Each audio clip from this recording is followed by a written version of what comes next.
আজকের গল্প ফকির ও আশ্চর্য গাধা। একসময় এক অন্ধ ফকির ভিক্ষা করতে করতে এমন এক বস্তিতে পৌঁছালেন যেখানে অনেক ঠকবাজ লোকের বাস ছিল। তিনি একটি বড় পিপল গাছের নিচে নিজের পুরনো চাদর বিছিয়ে বসলেন।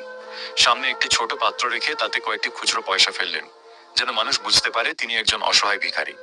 কিন্তু সেই বস্তির মানুষদের অনেকেই ছিল প্রতারক। প্রথম দিন এক ঠকবাজ এসে চুপিসারে তার পাত্র থেকে টাকা তুলে নিয়ে গেল। সন্ধ্যায় ফকির যখন হাত বাড়িয়ে পাত্রে হাত দিলেন, তখন সেটি একেবারে খালি পেলেন। তিনি ভাবলেন, হয়তো কোনো শিশু ভুল করে নিয়ে গেছে। দ্বিতীয় দিনও একই ঘটনা ঘটল।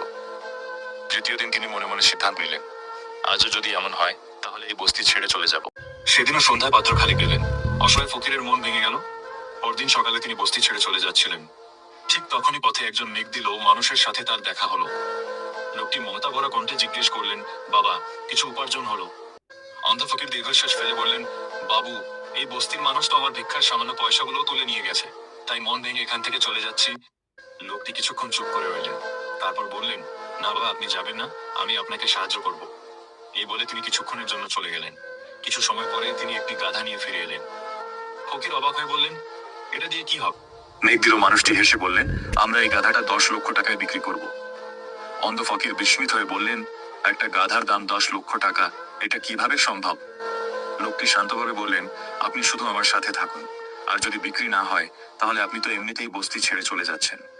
অবশেষে ফকির রাজি হলেন। মেঘ দিল মানুষটি বস্তির ভেতরে গিয়ে জোরে জোরে বলতে লাগলেন, আমার কাছে এক বিশেষ গাধা আছে, যার মূল্য 10 লক্ষ টাকা। খবরটি মুহূর্তেই চারদিকে ছড়িয়ে পড়ল। লোকজন ভিড় করতে লাগলো। শেষ পর্যন্ত সেই খবর পৌঁছে গেল বাদশাহ আর উজিরের কাছেও। উজির অবাক হয়ে বাদশাহকে বললেন। বাদশাহ নিজেও কৌতূহলী হয়ে তার স্ত্রী ও উজিরকে নিয়ে বস্তিতে এসে উপস্থিত হলেন। তিনি জিজ্ঞেস করলেন, এই গাধার মধ্যে এমন কি আছে যার মূল্য 10 লক্ষ টাকা? মেঘ দিল মানুষটি বিনয়ের সাথে বললেন, হুজুর, এর বিশেষ গুণ অবশ্যই বলবো, তবে আগে আপনাকে এটি কিনতে হবে। বাদশাহ উজিরকে মূল্য পরিশোধ করতে বললেন। উজির 10 লক্ষ টাকা দিলেন, আর গাধাটি কিনে নেওয়া হলো। এরপর বাদশাহ বললেন, এবার বলো, এই গাধার বিশেষত্ব কি? অন্ধ ফকির ধীরে ধীরে বললেন, যে এই গাধার পিঠে বসবে সে পাঁচিলের ওপাশে কি আছে সব দেখতে পারে। বাদশাহ বিস্মিত হয়ে উজিরকে বললেন, তুমি গাধার পিঠে বসে দেখো তো ওই পাঁচিলের পেছনে কি আছে।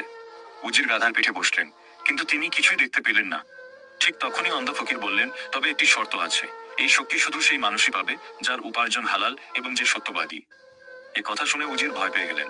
তিনি ভাবলেন, যদি বলি আমি কিছুই দেখতে পাচ্ছি না তাহলে সবাই আমাকে অসৎ মানুষ ভাববে। তাই তিনি তাড়াতাড়ি বললেন, জি হ্যাঁ, আমি সব পরিষ্কার দেখতে পাচ্ছি।